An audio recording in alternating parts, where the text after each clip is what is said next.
Cassie here. Welcome back to my channel. Today I'm going to be doing the useless interview tag.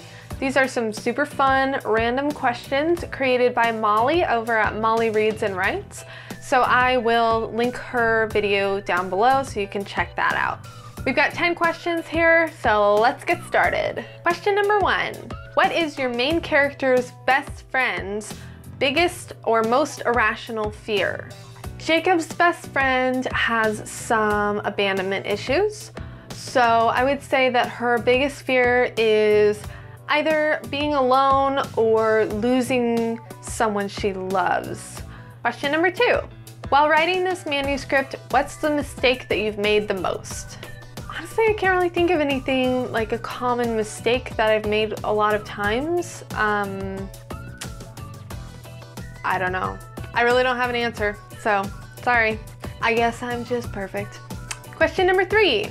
Take the first letter of your middle name and using the find function, see how many times it shows up in your manuscript.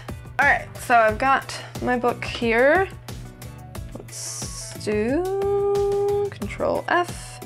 My middle name is Lynn. Let's see, 11,020 times the letter L is in my manuscript. That's very useful information. Question number 4. What is the 5th last sentence in your current work in progress, as long as there's no spoilers? All right, let's see here. I have a feeling I'm not gonna wanna read whatever the 5th last sentence is. So let's see. Not doing it. Let me see here. I was gonna maybe do like the one right before or the one right after, but I don't know. They're all kind of like, they're not like super important, but I wanna save everything. Okay, I think this is the only one that's like pretty safe. It's the 3rd last sentence, and it says, he stopped for a moment, leaning against the open door and looking out at the city. So there you go. Oh no, now you know that the last scene of my book takes place in a city. Question number 5. What character besides the antagonist do you sorry about that. Demonetized. Just kidding, my videos aren't monetized anyway because you have to be like crazy popular to get money from YouTube apparently. So that's fun. What character besides the antagonist do you dislike the most? So I don't know if my story really has like a character who's an antagonist. It's just not that kind of story, but there are definitely a few unlikable characters.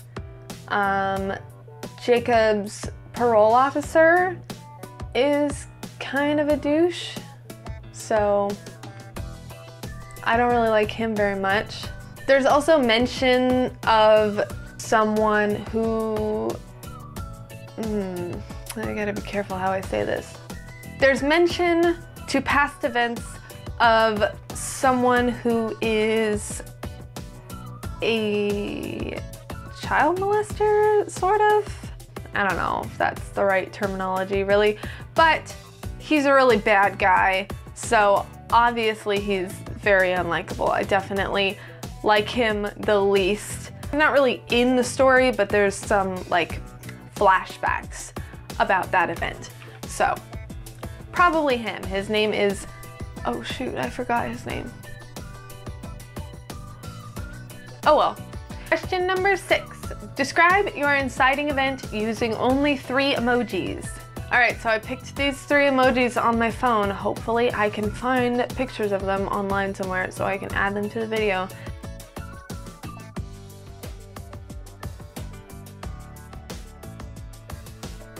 Number 7, find the 12th sentence of your book and read it backwards. Oh my gosh. Okay, this is a really long sentence. All right, you ready?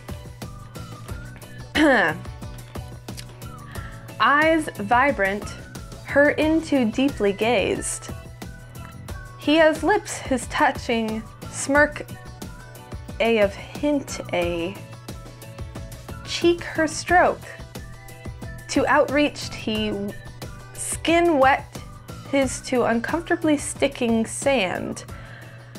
The ignoring, arms his on up leaning. So there's that. Number 8. What are 3 stories? My laptop's still in the frame. What are 3 stories that your genre, nope. What are 3 genres that your story is not?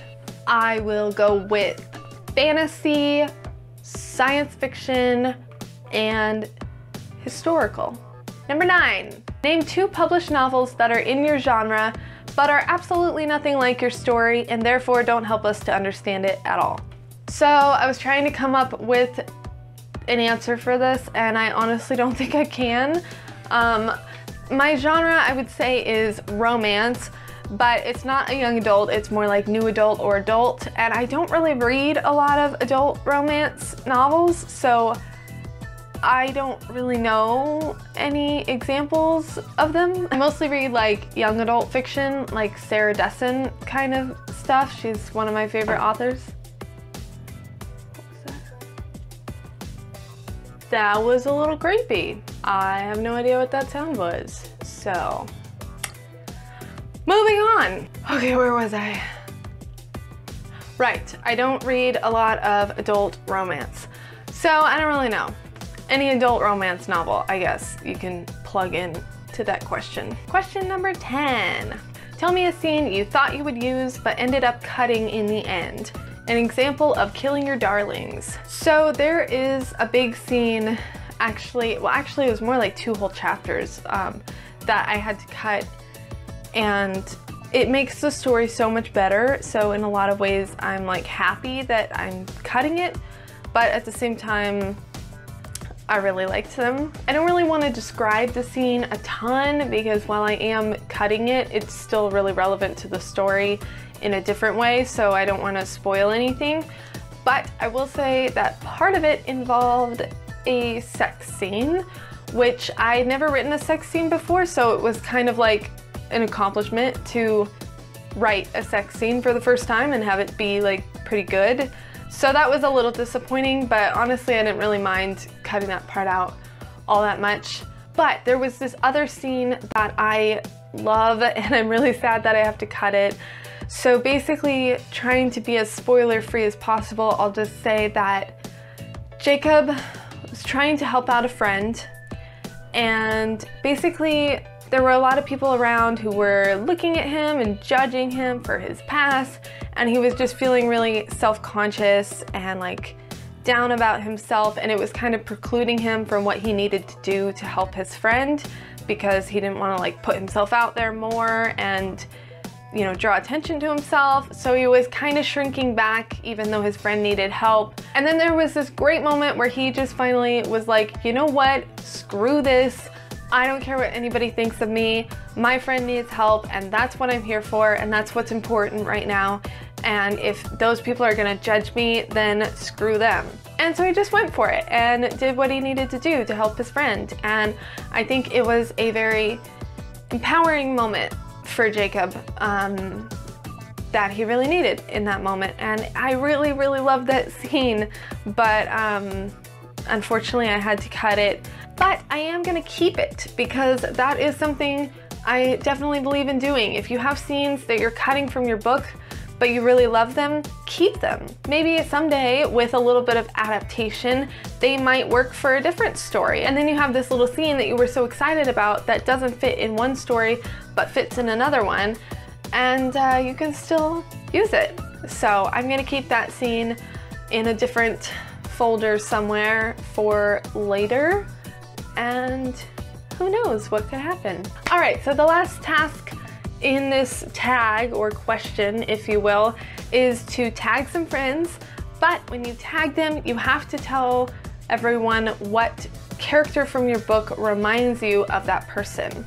Now, since I'm pretty new to AuthorTubing, I really don't have a lot of AuthorTubers that I follow or have seen enough of their stuff to like get a sense of who they are. So I think the only person I can really tag for this is Jenna Moresi, because she's my favorite AuthorTuber. I've watched tons of her videos. I definitely have a sense of her personality. And I will say that ironically, Jenna reminds me a whole lot of a character in my book named Jenna. which is really funny because I did not intentionally name my character after her. I don't really like to do that, name my characters after specific people. And I hadn't even discovered Jenna Moressi's channel until long after I named this character, but they are really similar. They have the same kind of personality. Jenna in my story is very tough, kind of, and she's just like kind of a badass chick. She's also just really fun and like easygoing and funny, and that is how I see Jenna Moresi. She's all of those things as well. So I have no idea if Jenna Moresi is going to do this or even see this. I think she's done some tags before, but I don't know. So if you're interested in this useless interview tag, Jenna Moresi, feel free to do it and let me know in the comments below if you do. And for everyone else, if you like this video, hit the like button, and if you want to hear more from me in the future, subscribe below. My first book, Keep No Record, is available on Amazon. And if you have any ideas for video topics you'd like to see me discuss in the future, leave those in the comments below. So until next time, have a great day. Bye.